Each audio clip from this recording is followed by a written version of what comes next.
Guys. So it's a rainy Thursday, and I thought it would be kind of fun to come to you from my bed. And Ruby loves spending time here too, so this was easy for her. The book that I'm going to read to you today is called Little Red Gliding Hood. This is another fairy tale adaptation. So it's pretty easy to figure out what it's based off of, right? What story? Little Red Riding Hood. But this one has a fun twist. So, let's find out what it is.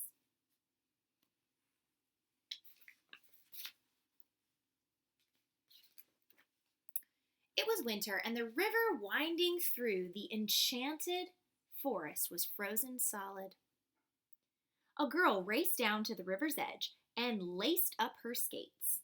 Then she swizzled and twizzled across the ice. She did fancy figure eights, lovely loops, and willowy waltz jumps. Her spins were superb. Everyone called her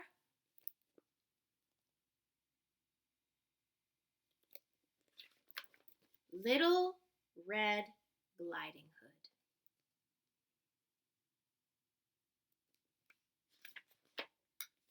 Little Red's skates were worn in and worn out, no longer snow white and a little too tight. She frowned at the creases and crumples. Soon she wouldn't be able to use them to skate to Grandma's. She went there every Sunday. No more visits with Grandma? Little Red couldn't imagine. She swizzled down the river and saw a flurry of friends gathering beneath a banner.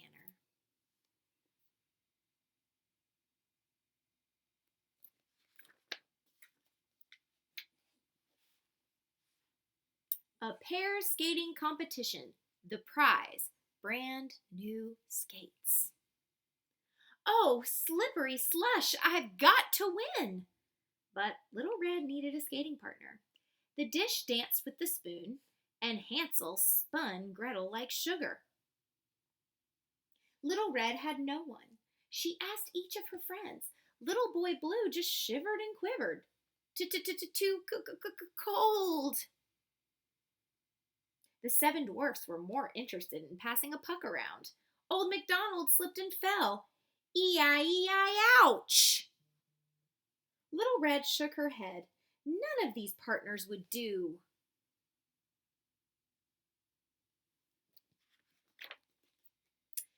Maybe Grandma could help her find a partner. Little Red whisked off to Grandma's cottage, skating swiftly to avoid the big, bad wolf. Over the river and through the woods to Grandma's house I go.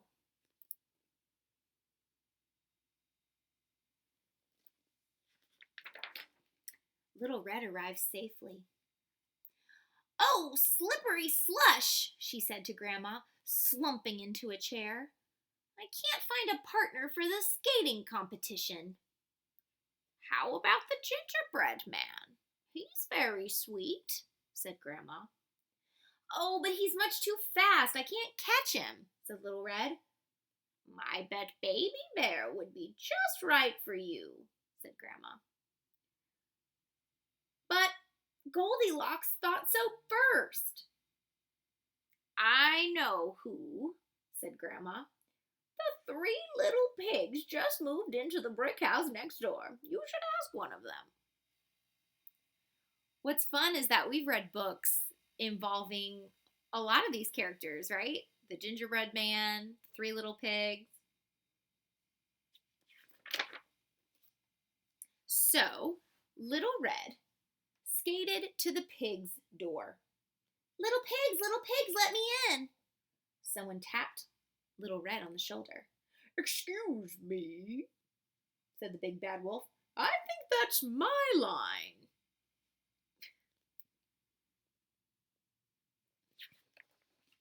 Eek! The wolf!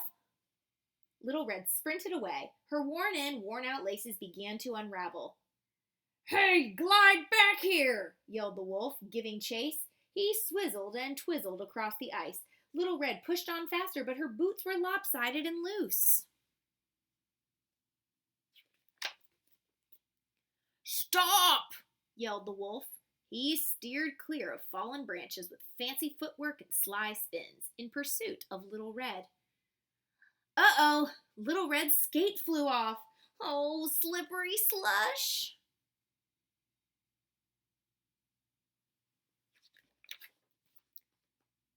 The wolf jumped in front of Little Red and caught her. Oh! Little Red shivered with fear. Ow! You're wonderful!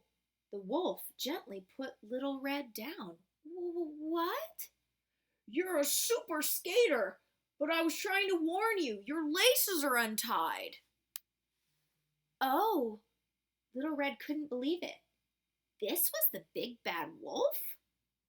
Happens to me all the time, said the wolf. My skates are older than Rip Van Winkle. Little Red stared at his worn-in, worn-out pair, and then she had a grand idea.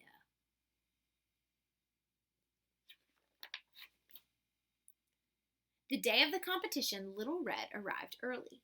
She laced up her worn-in, worn-out skates, hugged Grandma, and stepped onto the ice. Trumpets blared with a fanfare, announcing the official warm-up. But as the competitors swirled and twirled, a dark figure came zooming toward them. A boy cried, "Wolf!" Look at all the characters. Can you spot them? Have you guys ever heard of the story, The Boy Who Cried Wolf?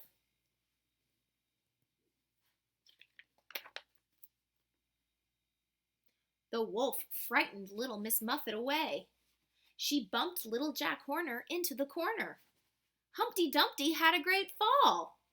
And Jack and Jill came tumbling after. What a mess! Skaters skidded and spilled all over. The old woman who lived in a shoe had so many children on the ice she didn't know what to do. Little Red got mixed up in the mayhem. Help! She cried.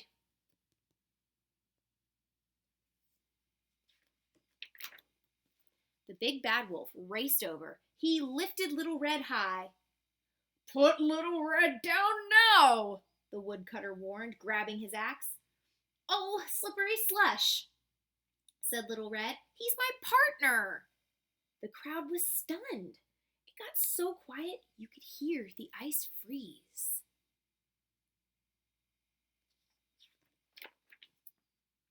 All the king's horses and all the king's men put the competition together again. Music swelled and the pairs took to the ice. They wore flowing costumes and danced on ice like the prince and Cinderella at the ball. In fact, the royal couple were in the competition. The tortoise and the hare made a splendid pair. Jack Sprat and his wife did too.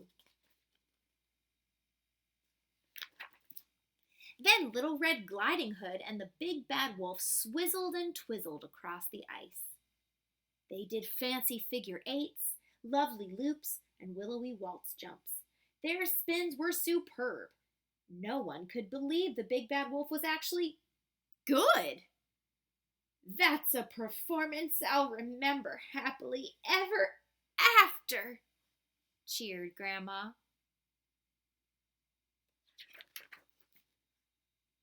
The judges whispered.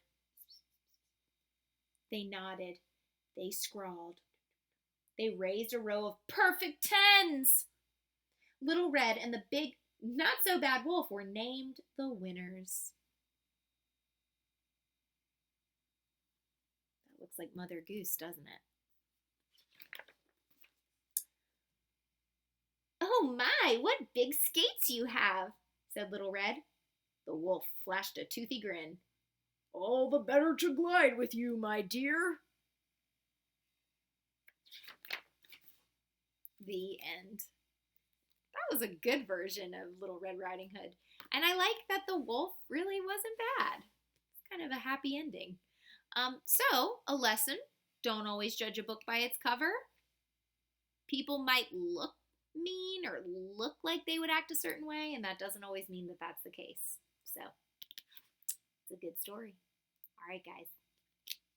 Have a great rest of your Thursday. Bye.